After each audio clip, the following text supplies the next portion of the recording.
راضی برضائے رب، رب کی رضا پر راضی رہنا. یہ بات کہ جو بھی کچھ ہوا یا ہوگا وہ اذن رب کے بغیر نہ ہوا ہے نہ ہو سکتا ہے. یہ تو ایمان کا منطقی تقاضا ہے. یہاں پتہ تک نہیں ہلتا جب تک کہ اللہ کی اجازت نہ ہو، اذن نہ ہو. تو جو کچھ ہوا اللہ کی اجازت سے ہوا، خواہ اس میں درمیان میں کتنے ہی عوامل آ گئے. کسی نے اٹھا کر آپ کو پتھر مارا، لیکن یہ پتھر آپ کو نہیں لگ سکتا تھا اگر اللہ نہ چاہتا. پتھر مارنے والے کا عمل اپنی جگہ ہے، لیکن آپ کو اس پتھر کا لگ جانا جو ہے یہ بغیر اذن رب نہیں ہے. لہذا اس کو سمجھیے کہ اللہ کی طرف سے آیا. ایک اس میں لطیفہ بھی ہے کہ ایک درویش یہ کہتا ہوا جا رہا تھا ایک جذب کی کیفیت میں، جو رب کرے سو ہو، جو رب کرے سو ہو، جو رب کرے سو ہو. ایک شخص نے اٹھا کر اس کے سر پہ پتھر نے مارا. اس نے پلٹ کر دیکھا تو شخص نے کہا مجھے کیا دیکھتے ہو، جو رب کرے سو ہو.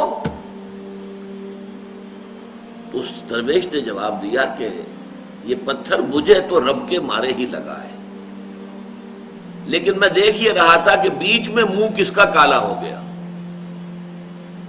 کس نے اپنے لیے جو ہے وہ عذاب اللہ کا کما لیا.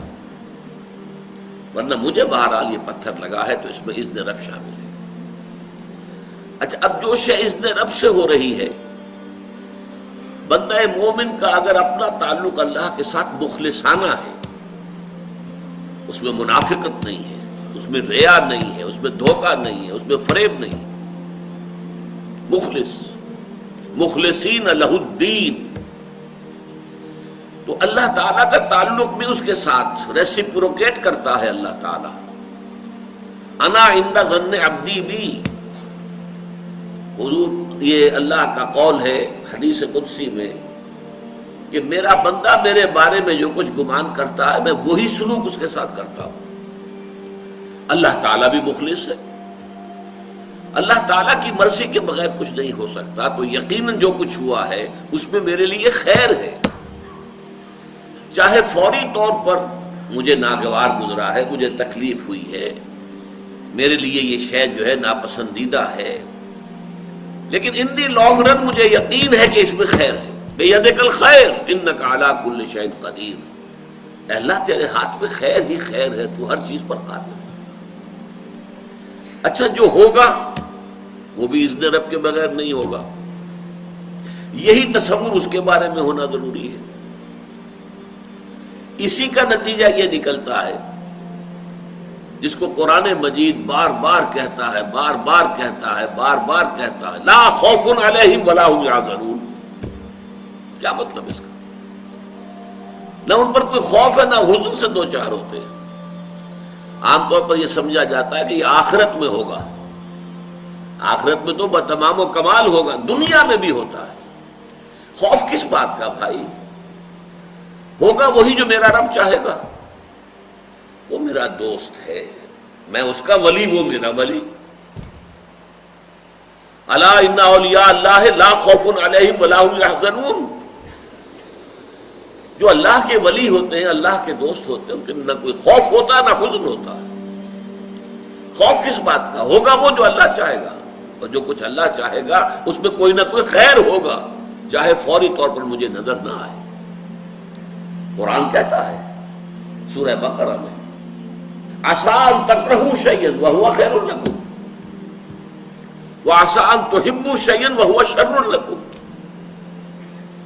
عین ممکن ہے کہ تم کسی چیز کو ناپسند کرو درا حالے کہ اسی میں تمہارے لیے خیر ہو، اور عین ممکن ہے کہ تم کسی چیز کو پسند کرو درا حالے کہ اس میں تمہارے لیے شر ہو. اللہ یعلم وانتم لا تعلمون، اللہ جانتا ہے تم نہیں جانتے. تم افعال و اعمال و احوال و واقعات کے ظاہر کو دیکھتے ہو، اس سے متاثر ہو جاتے ہو. اس کے پردے میں کیا مشیت اذنی ہے، کیا ارادہ خداوندی ہے، اس کے پشت پر کیا چیز ہے جو اللہ تعالیٰ کو مطلوب ہے، یہ ہمیں نظر نہیں آتا. We are short sighted. ہماری نگاہ جو ہے بس کچھ دور تک جاتی ہے، اس سے آگے نہیں جاتی. لہذا افعال و اعمال و احوال و واقعات کے صرف ظاہر پر ہماری نگاہ ہے، باطن پر تو ہے ہی نہیں.